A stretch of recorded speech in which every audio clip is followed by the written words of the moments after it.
Assalamualaikum warahmatullahi wabarakatuh. Halo teman-teman, kami di sini akan menjelaskan tentang kebijakan atau strategi pembangunan pertanian di Indonesia yang disusun oleh Elmi Novita, Tommy Handoko, dan Imas Niswatun Mutiah. Video ini dibuat untuk tugas mata kuliah Pembangunan Pertanian, Program Studi Agribisnis Fakultas Pertanian Universitas Cendana Badra. Pada kali ini, kami akan menjelaskan tentang kebijakan pertanian, dampak positif dan negatif yang timbul dari kebijakan pertanian, dan yang terakhir yaitu kebijakan ketersediaan dan pemanfaatan lahan. Di sini saya akan menjelaskan tentang kebijakan pertanian. Kebijakan pertanian adalah serangkaian tindakan yang telah, sedang, dan akan dilaksanakan oleh pemerintah untuk mencapai tujuan tertentu.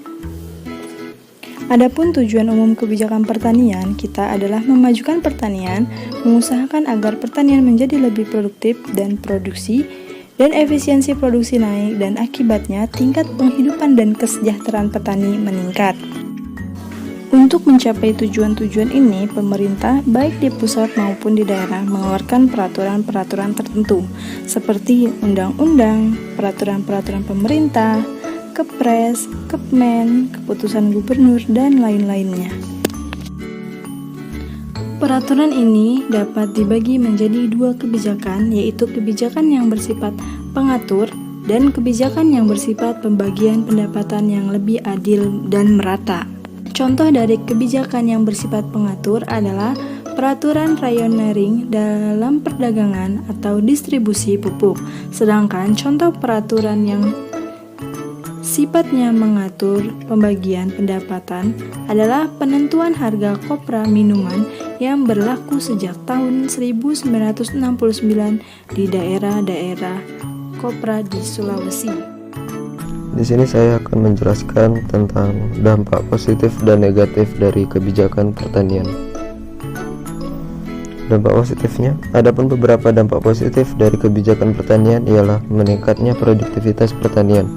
Selain itu, dampak positif dari kebijakan pertanian adalah meningkatnya efisiensi dan efektivitas dari proses pertanian. Hasil kebijakan pertanian lebih besar daripada sebelum menggunakan kebijakan pertanian. Dampak negatifnya, masalah pertanian di Indonesia disebabkan oleh kebijakan pertanian yang lebih memfokuskan pada peningkatan produksi pertanian dan kurang memperhatikan kualitas hidup para petani. Keberpihakan pada petani sangat kurang dan nilai tambah pertanian justru tidak dinikmati para petani. Alih-alih meningkatkan produksi, yang terjadi justru semakin terpuruknya sektor pertanian maupun petani.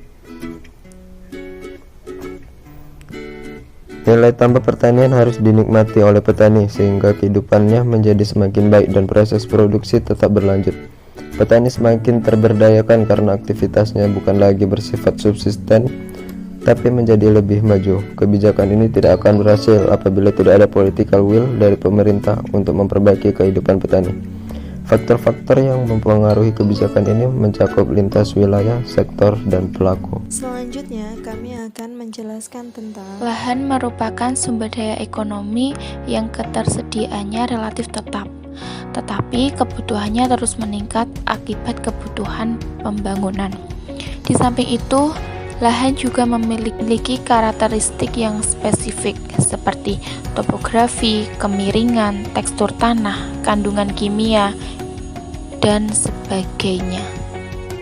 Sehingga kesesuaian pemanfaatannya akan sangat tergantung pada kebutuhan kegiatan ekonomi yang dikembangkan.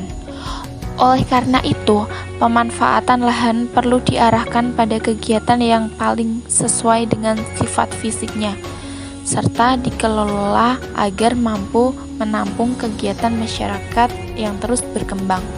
Menurut Darak 2005. Kebijakan penyediaan lahan pertanian selama ini lebih difokuskan pada dua upaya, yaitu yang pertama mengendalikan konversi lahan sawah, yang kedua memperluas lahan sawah untuk mengimbangi pengurangan luas sawah akibat konservasi lahan.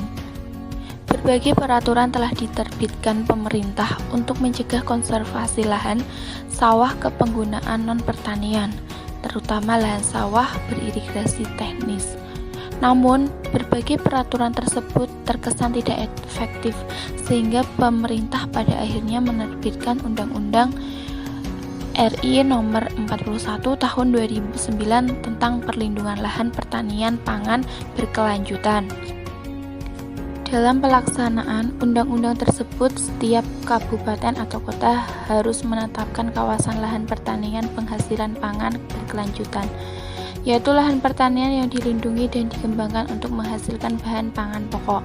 Di samping itu, setiap kabupaten atau kota juga harus mencadangkan dan melindungi lahan pertanian yang berpotensi untuk dikembangkan menjadi lahan pertanian penghasil pangan berkelanjutan. Namun, dalam implementasinya, penetapan kawasan lahan pertanian penghasil pangan berkelanjutan tersebut belum banyak dilakukan oleh kabupaten atau kota akibat berbagai masalah. Badan Pusat Statistik secara berkala tahunan menerbitkan data statistik luas lahan menurut penggunaannya di Indonesia dalam buku yaitu Luas Lahan Menurut Penggunaannya di Indonesia. Secara garis besar, penggunaan sumber daya lahan dibedakan atas lahan pertanian dan lahan bukan pertanian. Lahan pertanian dirinci lebih lanjut atas lahan sawah dan lahan bukan sawah atau lahan kering. Lahan sawah dibedakan pula atas lahan sawah irigasi dan lahan sawah non-irigasi. Sedangkan lahan kering diklasifikasikan lebih lanjut atas lahan tegal atau kebun, ladang atau huma, pengembalan atau padang rumput, lahan rawa, tambak, kolam atau tebab atau empang, lahan perkebunan, hutan negara, lahan yang ditanami kayu-kayuan, dan lahan kering yang sementara tidak diusahakan. Dari seluruh klasifikasi lahan tersebut, hanya 3 tipe lahan kering yang umumnya dikelola oleh petani untuk usaha tanaman pertanian, yaitu lahan tegal atau kebun, lahan ladang atau human, dan lahan kering yang sementara tidak diusahakan. Pertama, pemanfaatan sumber daya lahan potensial tersedia untuk perluasan areal pertanian harus sesuai dengan peruntukannya.